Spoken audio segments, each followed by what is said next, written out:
Salam, Bapak Ibu Saudara Jemaat dikasihi oleh Tuhan Yesus Kristus.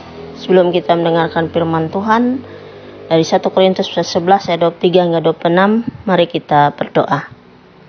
Ya Tuhan, kami ucap syukur terima kasih saat ini kami kembali mendengarkan firman-Mu. Kuasai kami semua, untuk firman-Mu ini kami terima dengan kuasa Roh Kudus. Baik hamba yang menyampaikan dan jemaat yang boleh mendengarkan saat ini diberkati ya Tuhan, dalam nama Yesus. Amin. Kebiasaan-kebiasaan yang salah dalam perjamuan malam. Sebab apa yang telah kuteruskan kepadamu telah aku terima dari Tuhan, yaitu bahwa Tuhan Yesus pada malam waktu ia diserahkan mengambil roti, dan sesudah itu ia mengucap syukur atasnya, ia memecah-mecahkannya dan berkata, "Inilah tubuhku yang diserahkan bagi kamu, perbuatlah ini menjadi peringatan akan aku." Demikian juga ia mengambil cawan sesudah makan lalu berkata, "Cawan ini adalah perjanjian baru yang dimeteraikan oleh darahku. Perbuatlah ini setiap kali kamu meminumnya menjadi peringatan akan aku. Sebab setiap kali kamu makan roti ini dan minum cawan ini, kamu memberitakan kematian Tuhan sampai ia datang." Amin. Salam, jemaat yang dikasihi oleh Tuhan Yesus Kristus. Ketika kita membaca nas firman Tuhan ini, kita diingatkan ketika kita mengikuti sakramen perjamuan kudus, di mana nas ini adalah nas penetapan dalam perjamuan kudus. Saudaraku yang dikasihi oleh Tuhan Yesus Kristus, Paulus mengingatkan jemaat di Korintus tentang perjamuan Yesus bersama para muridnya pada malam ketika ia diserahkan, yaitu perjamuan terakhir. Paulus juga memberikan mereka petunjuk mengenai cara yang benar untuk merayakan perjamuan Tuhan, tentang bagaimana keadaan jemaat Korintus saat itu, di dalam mereka belum memahami cara yang benar dengan sikap yang salah dalam memaknai perjamuan Tuhan atau perjamuan kudus. Oleh karena itu, kita bisa baca pada ayat sebelumnya, ayat 20 dan 21. Saudara yang dikasihi oleh Tuhan Yesus Kristus, setiap orang yang telah dibaptiskan dan percaya kepada Yesus Kristus sebagai Tuhan dan Juru Selamat, tentu diharapkan dan dituntut untuk dapat memahami akan makna cara yang benar di dalam mengikuti atau menerima perjamuan kudus. Bahkan juga pemahaman itu adalah pemahaman tentang bagaimana pengorbanan Yesus Kristus di kayu salib. Ia mati, ia memberikan hidupnya dan mencurahkan darahnya untuk menebus dosa kita, yang dilambangkan dengan pada ayatnya yang ke-26, "Setiap kali kamu makan roti ini dan minum cawan ini, kamu memberitakan kematian Tuhan sampai ia datang."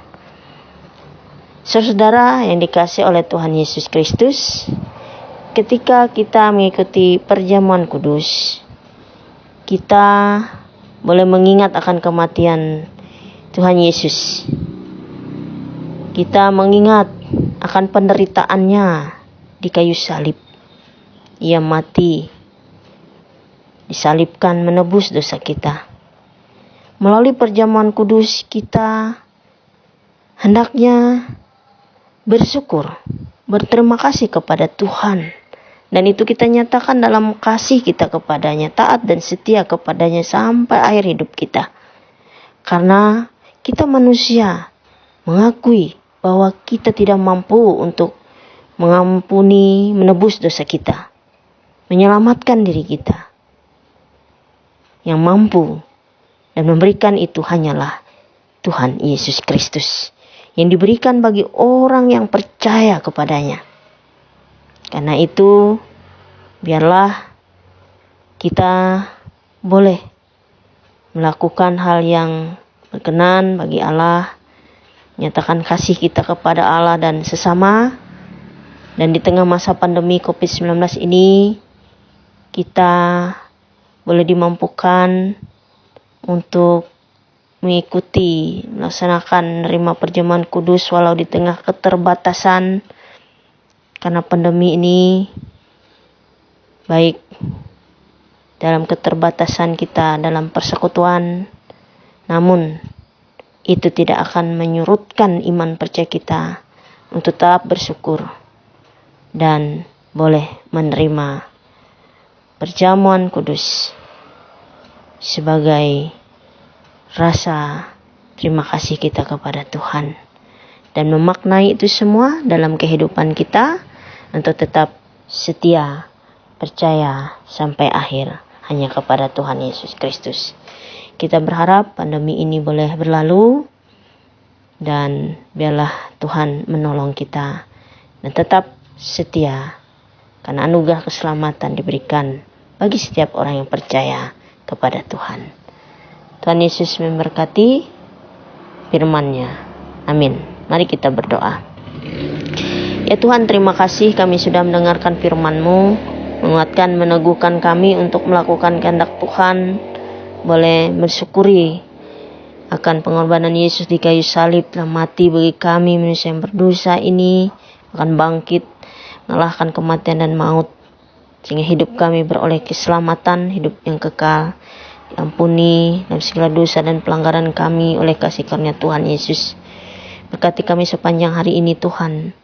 Demikian juga biarlah masa pandemi COVID-19 ini boleh berlalu, dan biarlah ya Tuhan, Engkau menyertai pemerintah bangsa kami, daerah kami dalam menangani COVID-19 ini, para tenaga medis, tenaga kesehatan, dan setiap orang yang berbagian bersama dalam memutus mata rantai COVID-19, bahkan seluruh masyarakat.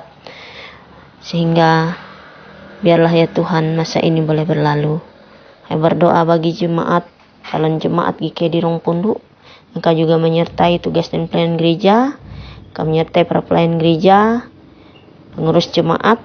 Tuhan memberkati mereka sekalian bekerja sama untuk membangun gereja, dan iman percaya mereka semakin diteguhkan dan menjadi saksi Tuhan. Berkati usaha dan pekerjaan mereka sekalian.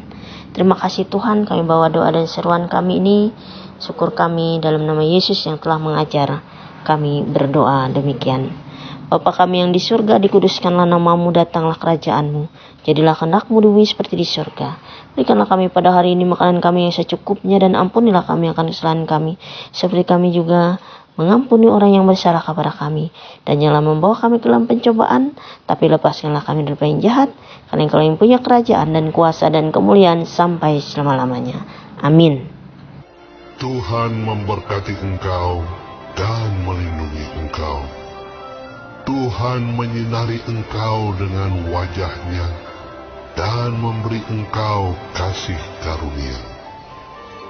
Tuhan menghadapkan wajah-Nya kepadamu dan memberi engkau damai sejahtera.